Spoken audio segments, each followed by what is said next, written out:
সত্যি গৌরী বাড়ি আসতে একদম ভালো লাগে না বন্ধুরা। আমি গৌরী বাড়িতে এসেছি, চা খেলাম, তারপরে দেখো পূজা কি করছে, এইসব আসর বসিয়ে দিয়েছে, কোথায় কানে রে, কোথায় তুমি দেখো এত সুন্দর সুন্দর জিনিসগুলো, কি করে চোখ ফিরে বাড়ি যায়, যাওয়া যায়?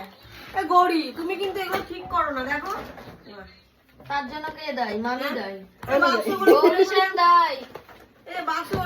বাক্সগুলো খুলে খুলে দেখাচ্ছে, দেখো দেখো দেখো দেখো, এগুলো কি মানে চোখ ফেরানো যায়? একদমই না। আবার কি করে মাঝে মাঝে এইসব আংটি ফাংটি বের করে করে দেখাবে, এগুলো ভালো লাগে গৌরী, এগুলো করিস না, ঠিক আছে? আমি যখন বলছি তাহলে আমি ইয়ে করছি। এই কানের গুলো কত করে? একটু পছন্দ হলো 10 টাকা। দেখো 10 টাকা করে, 60 টাকা, 60 টাকা আমার গেল, আমি নিয়ে নিলাম তাহলে। ও নাকি সব থেকে বেশি বড় লোক। বড় লোক?